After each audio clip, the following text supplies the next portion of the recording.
When we say all is good, man, that's what we mean. Welcome on the show called Yacht Vibes. Excited. Today's edition, I didn't even expect to have this conversation in a while, like anytime, any soon. I'm excited because today we have one of, I don't even know where to start from. Welcome on the show. How are you doing? I'm doing okay. I don't even know where to start from. Well, let's start it from that video, that song. Which year was that? This was 2002. Yeah. Mm-hmm. Okay. This was our second album. Yeah, so it came out in 2002. Yeah. Yeah. I don't even know how I should address you right now. But can we keep it as Saboi? Yes. From the Shatel. Exactly. Welcome on Yacht Vibes. Thank you. Excited to have you on the show. Let's start from there. 2002. That was one of the biggest songs in the country. Now when I watch it, I was even laughing at it, looking at the transition of the video and how things have changed in Zambian music. But let's talk about the Shatels and how everything started from scratch, from the genesis. Okay. Maybe give us a few information that we need to know. Okay, I started miming at school. You know, we used to mime boys to men songs. Yeah. So it'd be like 4 girls pretending to be guys. You know, and when I completed school, a friend of mine was like, I need to write a song for you. But my other friends were like, no, we can't sing, actually can only mime. So I called a friend of mine, and this friend of mine used to sing with Barbra at church, at Methodist Church. So we came together, the 3 of us, and that's how Shatel was formed. And we used to be 3. You know, those days there'd be all these groups, the lady groups like Salt and Paper, SWV, and everything, you know, but we were not supported. You know, by then music was something unheard of. You know, just to say, telling your family I want to sing, it was a big problem. So our families never supported us. The other person stopped along the way. But Barbra and I think, became defiant and said, this is what we want to do. And we ended up doing the music, you know. So that's how it started. We would sing, you know, live shows. We would back people like Maureen Lelanda. And people were able to sing, rather to see our music, to hear it, because we perform live our own song. There was a song called Niswalele, which Chideshen Shofo, by the way, helped us make, you know. By then would make English songs. So he came to us and said, no, you have to have an identity. Do songs in your own language. And he was like, you Saboi, not many people have done songs in vernacular, or rather in Lozi, you know, so I have that advantage. So Niswalele, which was our first single, which came out on the Rhythm Nation project, was actually a song called Baby Baby, the way it starts, Baby Baby, that was the title. So he said, no, put in a Lozi chorus. So we worked on that chorus together with him, you know, and that's how that song would go to all these variety shows and concerts and festivals and sing it, and everybody just loved the music. So when Mondo Music came up with the Rhythm Nation project, the producers on the project, like Mainza, you know, Mainza Chipenzi, he was like, there's that group called Shatel that sings so well, let's bring them on board. We went to the studio, auditioned, they liked the music, and like they say, the rest is history. Wow. Yeah. So we knew you as Shatels. The bigger question that most people ask is what happened to the Shatel? Shatel, to be honest with you, we don't know ourselves. What really happened? I think life just happened, you know. Responsibilities? Yes. Because in 20, I think that was 2004, that is the time Barbra got married, and that's the time I decided to go back to Unza. You know, because when I completed school, I was accepted to go to Unza, but by then my mother did not have money. And my family did not support my music, and that is why when I started became defiant, it was one of those things where I said, you had a hit song in 2002, 2004 you decided to go back to Unza. Yes. But you were not making money. Music-wise, not really, because like I said, I was supposed to be at Unza just when I completed school. My mother could not help me, but my mother didn't have money at the time. When I went into music, I raised my own money. You know, I made money and I said, oh, I've got enough money to go back to school now. So I went back to school. But when I went back to school, I told myself at first, I'm going to mix both music and school. But I saw that it was affecting my grades. You know, so at some point I just said, I need to stop music and concentrate on school. You know, so I did that. But again, it affected me financially because the money was coming in from the music. You know, so when I did that, it was a bit of a problem. And when Barbra got married, she went to stay on the Copper Belt, you know. If you ask people that were with us us at that time, they'll tell you that Shatel was one of the most expensive acts on the Zambian music scene. And we were expensive because we'd consider two people, you get the point. For example, somebody comes to Mondo Music and they say, we want to get the two of, maybe JK and Shatel. Maybe JK, the company will charge 5,000, and for Shatel, they charge 7,000. You know, in the long run, Barbra and I, we share 3,535, but we're charging 7,000. Whereas other artists will charge maybe 5,000 or 4,000. You get the point. So we were expensive. And sometimes also, if you're performing outside Lusaka, you have to consider transportation and everything. So when Barbra got married, she went to stay on the Copper Belt. So meaning that each and every show that Shatel had to do, we had to put in transport expenses, because either I'm traveling to the Copper Belt, or she's coming here, or we're going to Livingstone or wherever. So it became very, very expensive, really. And as we went on, like I said, school-wise as well, just a lot of factors came in, and it was just very difficult for us to sing. By the time I was completing UNZA, I had a job with the UN, ECZ at some point, went to work for Save the Children, became a lecturer at UNZA. So many things happened, you know, and we loved music, we wanted to sing, but life just happened, really. Yeah. Let's talk about Mondo. Few people, maybe new generation, people are watching, maybe some generation, they don't know. What role were they playing when you got signed? Something that you as a group couldn't do? Mondo Music to me was one of those companies that tried to be a record label, the way a record label should operate. You know, in Zambia, people failed to define or be a record label. All they wanted is to be a business and make money from the artists.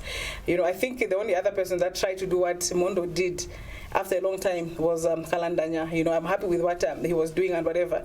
You know, of course, too many politics came in and everything, but at least he tried to do that. But if you look at Mondo, just from the time you signed, when they sign you, from the time you start going to record your album, the company pays for your transport, okay? The food you eat every day as you record, it's the company, you know, because they would give us, let's say, a month to do an album. You know, there would be a time frame. If maybe you delay, maybe to be like 5 weeks or 6 weeks, but you had a time frame that you had to adhere to.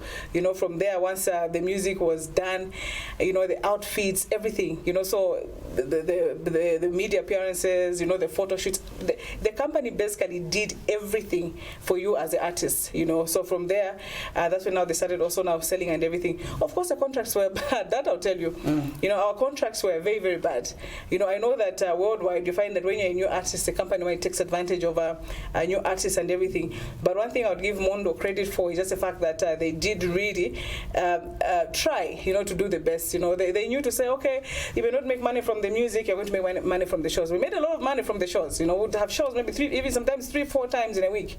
Then other times, of course, 2 times, 3 times, just like that. So we made so much money from the performances. But an artist should make money from the performances and the music itself, you know. So to cut the long story short, Mondo did try to do what a record company should do, you know. So that was a role that they really played. Even in terms of management, when people wanted to hire Shatel, they wanted to hire all the artists under Mondo, they went to the manager who was working under Mondo. At some point we had this woman called Mila, then later on Mtinta Msokotwane. Those were people that were managing the artists under Mondo Music. There's been a debate that's been going on, still ongoing.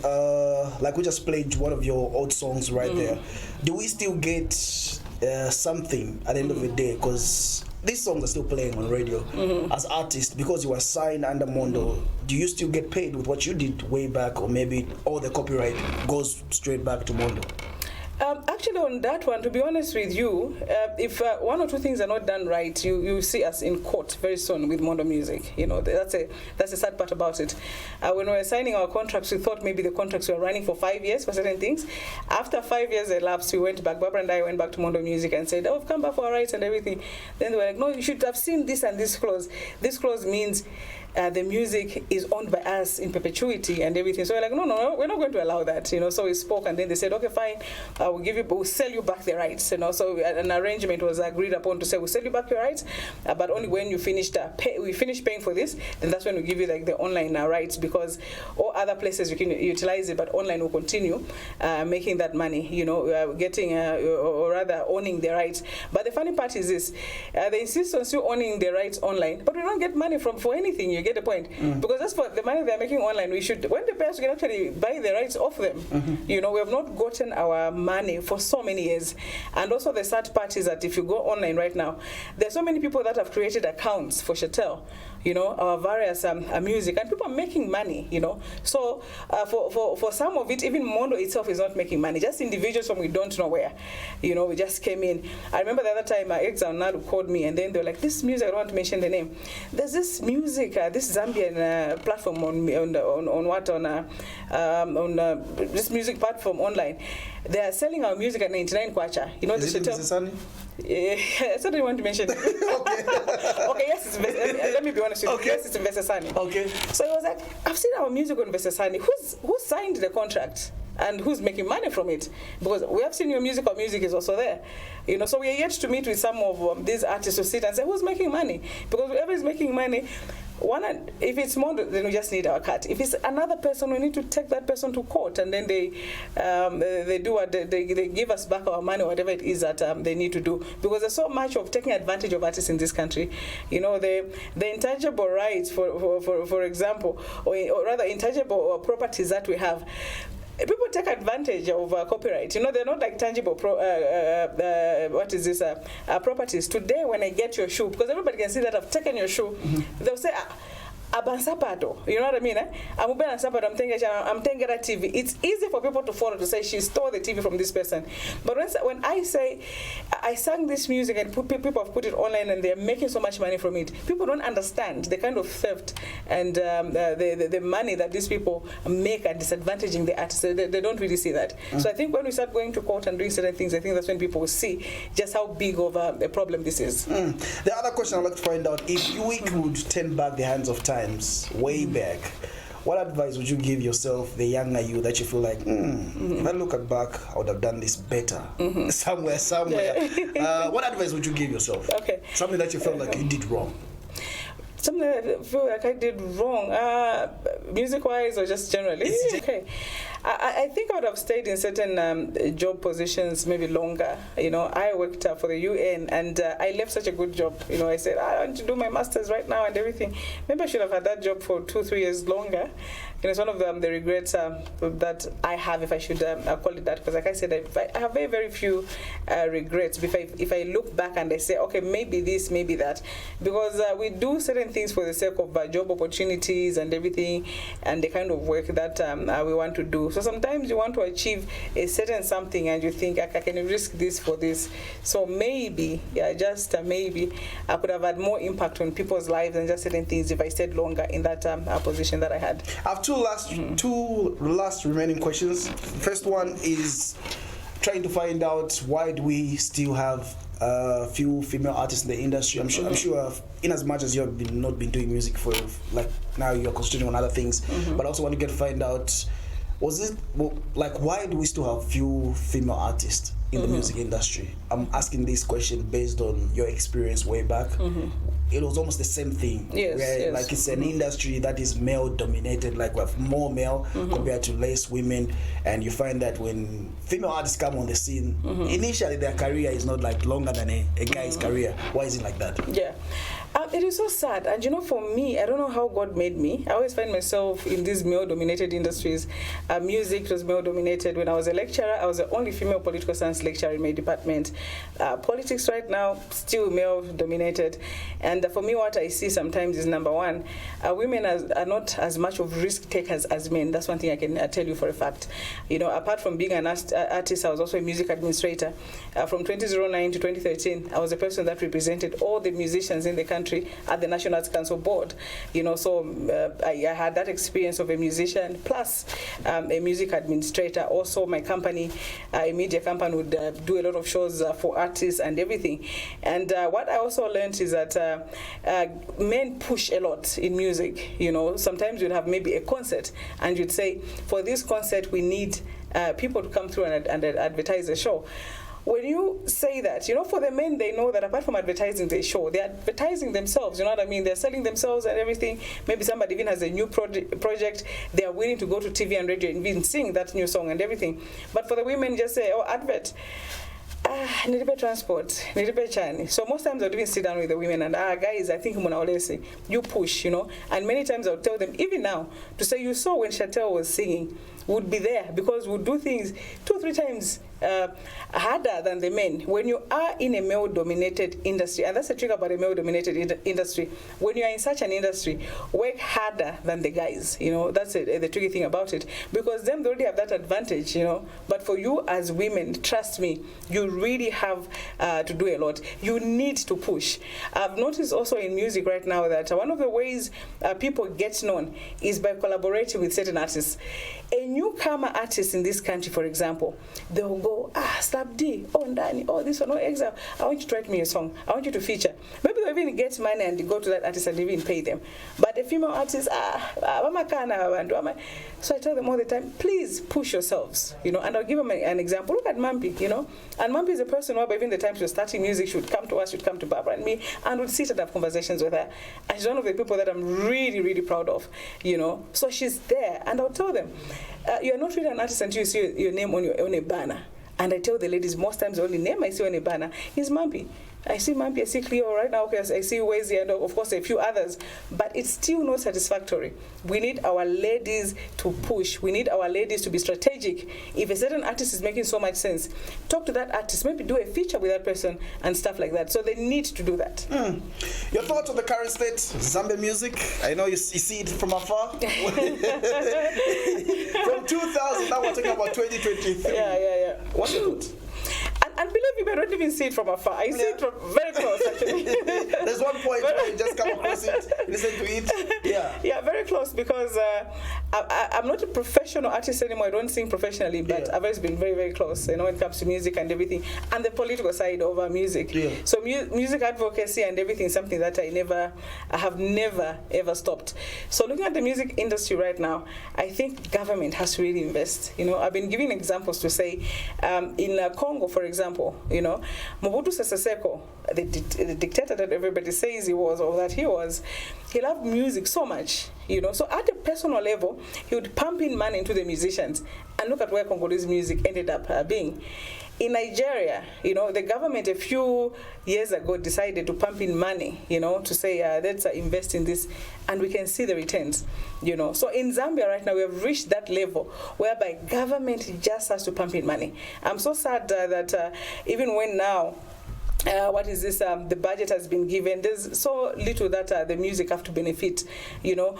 The so-called national cake is a cake which everybody has to have a bite and a piece of cake from. So the musicians have to come together and say, this is our part. So for me, I urge the government to say, invest in music, pushing money in music so that the artists are able to do whatever it is that they need to do, be it music, be it film, what is it that the artists out there have, you know. So that's a side actually of music that I'm on right now, whereby I'm always advocating to say, you know what, we need money to be pushed in so that people are able to do so much.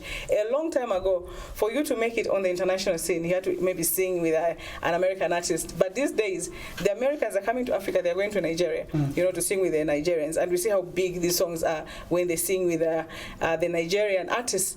Zambia has that sound, you know, which the world has not yet exploited. So we need to push that out. You know, I love organizations or companies like Stand Big Bang that have the music festival. Brandline Africa is coming, doing the Legends concert and everything.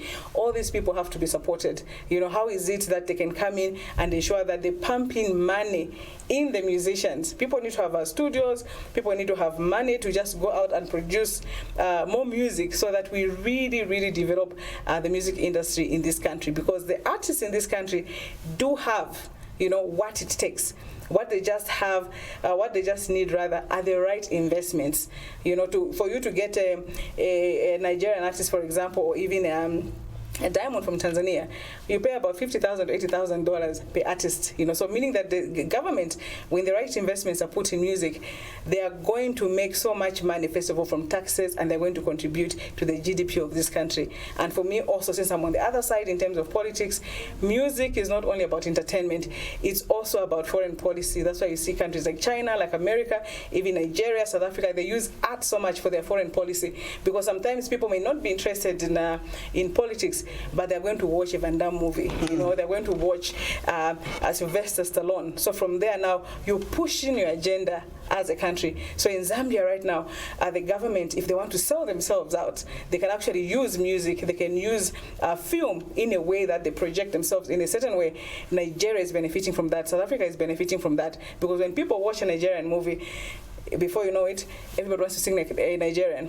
Before you know it, everybody wants to talk like a Nigerian. Even in churches and everything, everybody wants to go to Nigeria. So all those things are things that the government has to sit down and strategize and ensure that through the art, they project themselves in a certain way to the outside world, and from there now you make money from your. I was going to have a conversation with you. So much information. Thank you very much for coming through. We'll leave it up to the viewers. I'm sure next time when you come through, likely maybe in future, we'll also want to get find out regarding live music as a country. We still are struggling. Yeah. We'll be seeing people struggling, still performing live. It's something that we'll be seeing that people are crying out there saying, Zambian artists, what's going on? Why are we not having many artists performing live music? That's another conversation for another day right there. But thank you very much for coming through. We appreciate you. Right on Yatu Vibes. I know you're a busy woman, but yeah, thank you very much. It has been our today's edition. We'll be back next week, same time, same place, right here by Yatu Vibes for Prime TV. Zaleno zapita, kaya za mailo zizakala bwanji. Koti numuna mverapo, matawi mozi ufuna kulira ndi kuseka. Seko mondi fuseko, ni malaza otani mufuna kundionesa ine.